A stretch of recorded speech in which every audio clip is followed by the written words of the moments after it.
प्यारे बच्चों, कक्षा 10 गणित के आज के सत्र में आपका स्वागत है।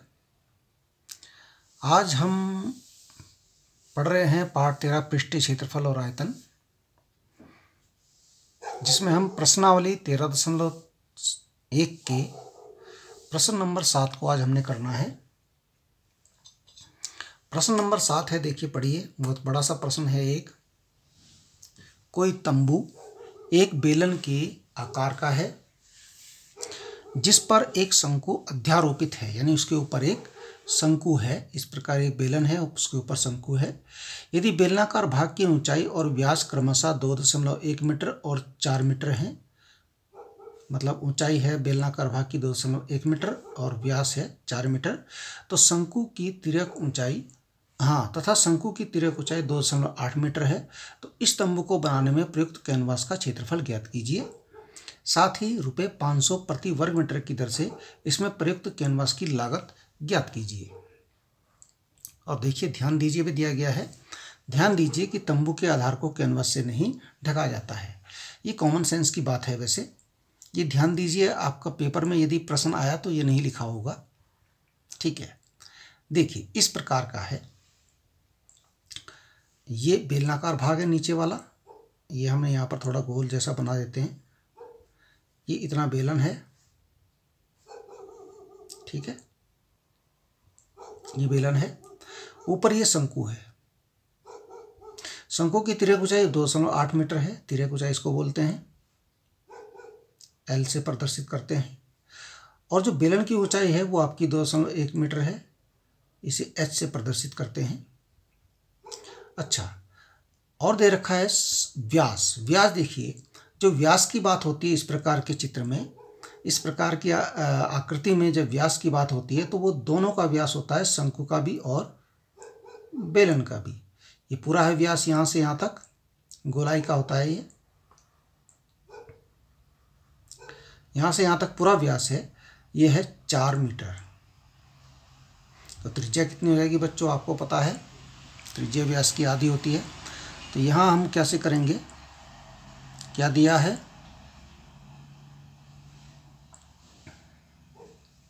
यहाँ दिया है बेलनाकार भाग की ऊंचाई यानी h बराबर है आपकी 2.1 मीटर। व्यास दे रखा है 4 मीटर, यानी कि त्रिज्या हो गई, त्रिज्या बोलते हैं तो r, ये हो गई आपकी 4 की आधी होती है 2 मीटर। 4 का आधा कर दिया हमने। शंकु की तिर्यक ऊंचाई, शंकु की तिर्यक ऊंचाई यानी कि L, ये दे रखी है 2.8 मीटर। अब देखिए, पूछा गया है तंबू को बनाने में प्रयुक्त कैनवास का क्षेत्रफल। तो कैनवास का जो क्षेत्रफल होगा, क्योंकि ऊपर सब जगह कैनवास लगेगा, नीचे नहीं लगेगा, यहाँ पर ध्यान रहे। और तंबू आपको ऐसा ही दिखाई देगा, ये गोल यहाँ पर बीच में नहीं दिखाई देगा। ये हमने बाद में सिर्फ दिखाने के लिए बनाया है। सीधे तंबू जैसे आपने देखा होगा बाहर से दिखता है, वैसे ही दिखाई देगा कैनवास। उसको हम छू सकते हैं, और जिसको छू सकते हैं उसके क्षेत्रफल निकालना होता है। कैनवास का क्षेत्रफल किसके बराबर होगा, ऊपर ये शंकु बराबर बेलन का वक्र पृष्ठीय क्षेत्रफल को हम क्या बोलते हैं, CSA प्लस, और क्या है इसमें, शंकु का ये भी वक्र पृष्ठीय क्षेत्रफल यानी CSA। ओके, अब बेलन का CSA क्या होता है, बेलन का वक्र पृष्ठीय क्षेत्रफल होता है, बेलन का क्या होता है भाई, 2πr/h। देखिए, ये सूत्र आपको याद रखने पड़ेंगे। शंकु का होता है πr/l।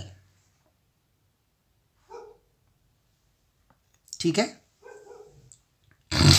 कॉमन ले सकते हैं आप लोग। क्या कॉमन बन रहा है?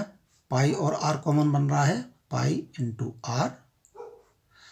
यहाँ बच रहा है 2 और एच, 2h प्लस यहाँ बन रहा है एल।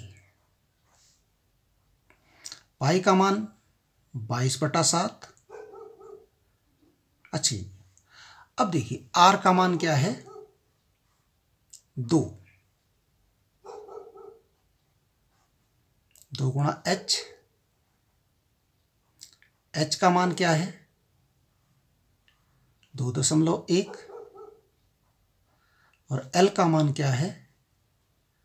2.8।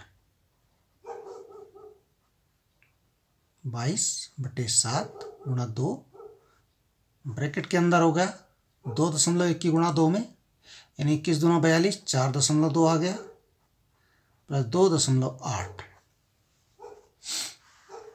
ठीक है, जोड़ सकते हैं आप लोग। इसको जोड़िए, देखिए क्या आ जाएगा। 8 और 2 10 का 0, 4 2 6 और 1 7, 7.0, यानी कह सकते हैं आप 22/7 गुणा 2 गुणा 7। 7.0 का मतलब 7 होता है, 7 से 7 कटा, हमारे पास आ गया 22 गुणा 2 यानी कि 44 वर्ग मीटर। यह आ गया इसका कैनवास का क्षेत्रफल। ठीक है ना, कैनवास का क्षेत्रफल बेलन के वक्र पृष्ठीय क्षेत्रफल और शंकु के वक्र पृष्ठीय क्षेत्रफल के योग के बराबर होगा, क्योंकि बेलन और शंकु से मिलकर के आकृति बनी है। ठीक है ना।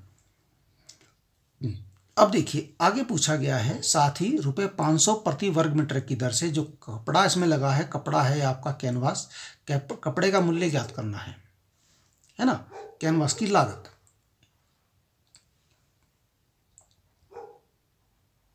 कैनवास की दर यानी कि रेट। कैनवास का रेट क्या है? रेट है ₹500 प्रति वर्ग मीटर।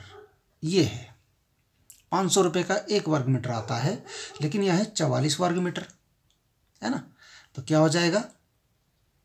कैनवास की लागत क्या आ जाएगी? कैनवास का मूल्य क्या आ जाएगा? कैनवास की लागत हो जाएगी क्षेत्रफल जो आया है उसमें दर की होगी गुणा, क्षेत्रफल गुणा दर। क्षेत्रफल है आपका 44 और दर है 500 रुपये। बस इसका आपने गुणा करना है, उतने रुपए आपका आंसर आ जाएगा। ओके, ठीक है। अब देखिए प्रश्न नंबर 8 भी है साथ में कि ऊंचाई 2.4 सेंटीमीटर और व्यास 1.4 सेंटीमीटर वाले एक ठोस बेलन में से इसी ऊंचाई और इसी व्यास वाला एक शंक्वाकार खोल काट लिया जाता है। ठीक है ना। शेष बचे ठोस का निकटतम वर्ग सेंटीमीटर तक पृष्ठीय क्षेत्रफल ज्ञात कीजिए। देखिए यहाँ आपको चित्र दिख रहा है, ये काटा गया है। ठीक है ना। ये इस प्रकार से एक बेलन था, बेलन अब भी है, लेकिन अंदर से इस प्रकार का शंक्वाकार छेद हो गया है। ठीक है ना, शंक्वाकार एक छेद हो गया है, जो ऊपर से देखने पर आपको पता चलेगा, न कि जैसे बाहर से देखने पर नहीं चलेगा। बाहर से देखने पर पूरा शंकु दिखाई देगा, ऊपर से देखने पर आपको पता चलेगा कि एक इसमें शंक्वाकार छेद है। ठीक है ना। अब इसमें जो ऊंचाई है ये है 2.4 सेंटीमीटर और व्यास जो है ये व्यास है, और ये व्यास भी इसके बराबर होगा। व्यास जो होगा शंकु का और बेलन का सेम होगा, यानी 1.4 सेंटीमीटर होगा। ओके। अब देखिए समस्या क्या है। समस्या है कि शेष बचे ठोस का निकटतम वर्ग सेंटीमीटर तक पृष्ठीय क्षेत्रफल ज्ञात कीजिए। दिया क्या क्या गया है? दिया है बेलन, बेलन ठोस बेलन है, ध्यान रहे ठोस बेलन है, तो नीचे वाला पूरा बंद होगा, ऊपर भले ही खुला होगा यहाँ पर, क्योंकि ये काट दिया गया है तो ऊपर का हिस्सा कट गया है, ठीक है ना। बेलन की ऊंचाई यानी कि h बराबर 2.4 सेंटीमीटर, और यही आपकी शंकु की भी ऊंचाई है, शंकु की ऊंचाई, ये h ही आपकी शंकु, क्योंकि इसी ऊंचाई का शंकु काटा गया है।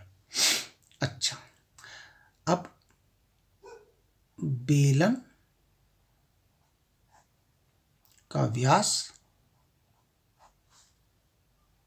बराबर शंकु का व्यास सेम है, ये आपका है 1.4 सेंटीमीटर, यानी त्रिज्या क्या हो जाएगी, दोनों की त्रिज्या हो जाएगी 1.4 का आधा, यानी कि 0.7 सेंटीमीटर। 14 का आधा 7 होता है ना, तो 1.4 का 0.7 हो गया। अब यहां देखिए, अब बात यह है कि शेष बचे ठोस का निकटतम वर्ग सेंटीमीटर तक पृष्ठीय क्षेत्रफल ज्ञात कीजिए। शेष बचे ठोस की बात हुई है। देखिए, बाहर से इसमें जो दिख रहा है बेलन तो पूरा दिखाई देगा, बेलन को आप छू सकते हैं, तो बेलन का तो निकलेगा इसमें, ठीक है ना। शेष यहाँ लिख देते हैं हम, बचे ठोस का पृष्ठीय क्षेत्रफल कैसे निकलेगा। देखिए, बेलन पूरा वक्र पृष्ठ आपको पूरा दिखाई देगा बेलन का, तो यहां लिखेंगे बेलन का वक्र पृष्ठीय क्षेत्रफल को बोलते हैं CSA, बेलन का CSA यानी वक्र पृष्ठीय क्षेत्रफल।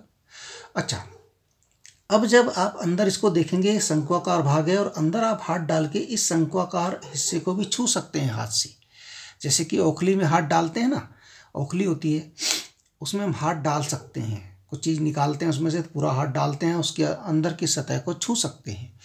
तो अंदर की सतह जो है वो कैसी है, शंकु आकार है, शंकु के आकार की है।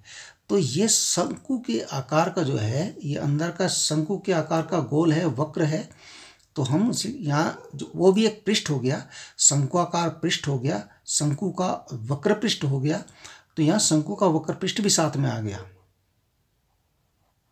शंकु का CSA, ये भी इसमें निकलेगा। अच्छा, अब और क्या है, और नीचे की तली जो है, क्योंकि ये तो बाहर बेलन का तो CSA आया केवल, शंकु का भी CSA आ गया, और नीचे की जो पेंदी है, नीचे का जो आधार है, ये एक वृत्त है, ऊपर का तो कट गया है, वो तो कट के अलग निकल गया, लेकिन नीचे का है, तो इसको लिखेंगे आधार यानी वृत्त, आधार यानी वृत्त का क्षेत्रफल, ये सब इसमें आएगा। अब देखिए, बेलन का जो वक्र पृष्ठीय क्षेत्रफल होता है, बेलन का क्या होता है, ये तो 2πRh होता है, बड़े आसानी से 2πRh। अच्छा, शंकु का होता है πRL, और आधार यानी वृत्त का क्षेत्रफल होता है πr²। सिंपल सी बात है, ठीक है। अब समस्या कहाँ आ रही है, R का मान भी है, H का मान भी है। देखिए, R तो ये हो गया, H ये हो गया, है ना। समस्या है L हमारे पास नहीं है ना, तो उसको पहले निकालना पड़ेगा, तब हम इसमें फिट कर सकते हैं, है ना। अब देखिए,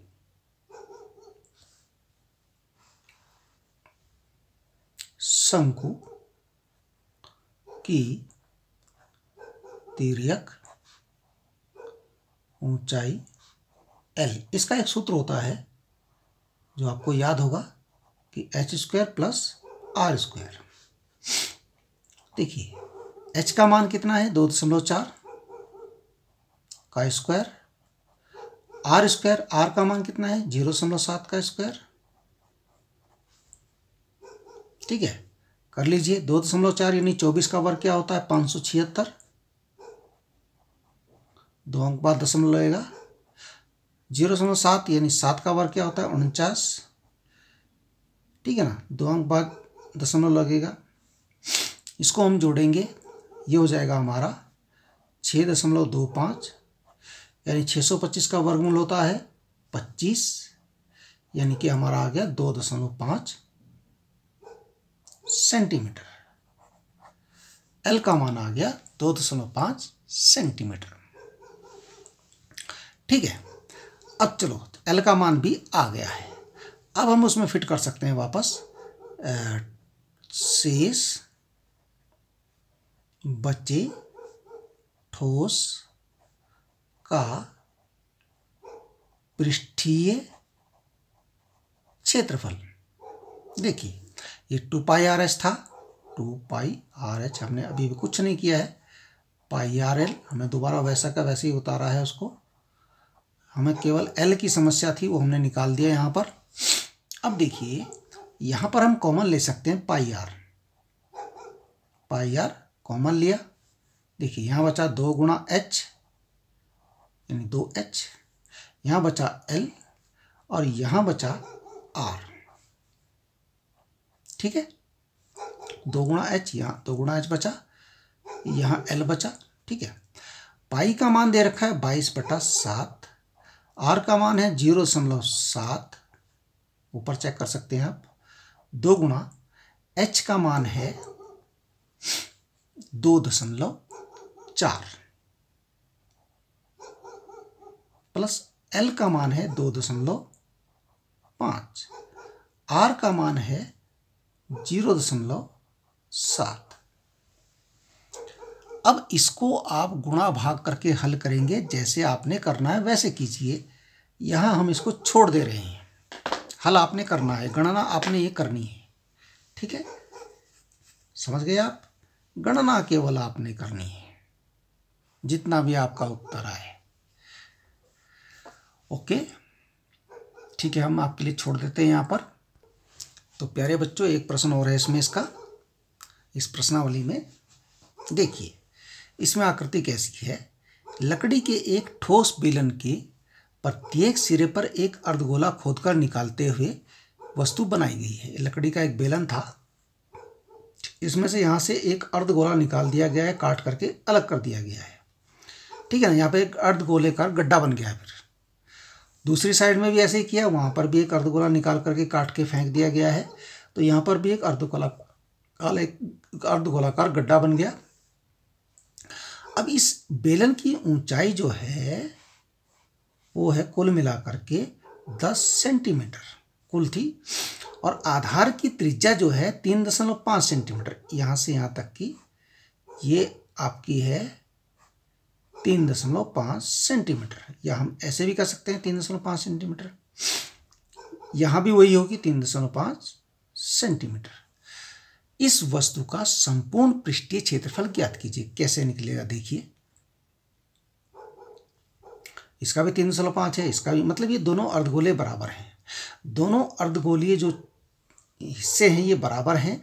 हम क्या कर सकते हैं, दोनों को अगर हम मिला लें तो एक अर्धगोला बन सकता है, एक पूरा गोला बन सकता है। तो यहाँ देखिए दिया क्या गया है, बेलन की ऊंचाई दी गई है, h है जिसका नाम, और इसका मान है 10 सेंटीमीटर। अच्छा, और क्या दिया गया है, आधार त्रिज्या यानी कि R दिया गया है, इसका मान है 3.5 सेंटीमीटर। ओके, अब देखिए, अब इसको निकालेंगे कैसे, हम इस वस्तु का संपूर्ण पृष्ठीय क्षेत्रफल ज्ञात करना है। वस्तु का संपूर्ण पृष्ठीय क्षेत्रफल आपको ज्ञात करना है। कैसे ज्ञात करेंगे देखिए, हमें कैसे निकालना होगा, बेलन, जो बेलन है उसका भाग बचा हुआ है केवल वक्र पृष्ठ, ये सब बचा हुआ है। ये देखो, ये आपको दिखाई नहीं देगा, ये आपको दिखना नहीं है कुछ भी, ये केवल हमें चित्र बनाने के लिए दिखाया गया है, क्योंकि वो गड्ढा बन गया है, बाहर से नहीं दिखेगा, वो जब ऊपर से देखेंगे तब दिखेगा, जब सामने खड़ा रहेगा तब नहीं दिखाई देगा। तो बेलन का वक्र पृष्ठीय क्षेत्रफल प्लस दोनों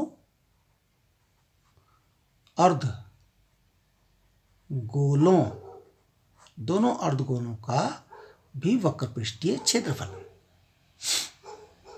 ठीक है ना, बेलन का वक्र पृष्ठीय क्षेत्रफल और दोनों अर्धगोलों का वक्र पृष्ठीय क्षेत्रफल। अब जब दो अर्धगोले हो गए, बेलन का होता है 2πr h और दोनों अर्धगोलों का क्या होगा, 2 गुणा एक अर्धगोले का 2πr² होता है, दो अर्धगोले का 4πr² हो जाएगा। ठीक है ना। अब आपको इसको आगे हल करना है भाई, मान आपके पास हैं। अब जैसे आप करना चाहें इसको हल करेंगे। आपने मान फिट करना है, चाहे तो कॉमन ले लीजिए, कॉमन लेकर भी कर सकते हैं। आपने इसको पूरा हल करना है। इसका आंसर आना है 374 वर्ग सेंटीमीटर। ओके, समझ गए आप लोग? ठीक है, आज का यहाँ पर काम खत्म हुआ। इसको आप स्वयं करेंगे, क्योंकि आप सोच रहे होंगे कि हमें करने के लिए तो दे नहीं रहे हैं, अपने आप ही करे जा रहे हैं, तो इसलिए हमने सोचा कि आज आपको करने के लिए छोड़ देते हैं। यहाँ पर समझा दिया है हमने कैसे करना है। Okay, thank you.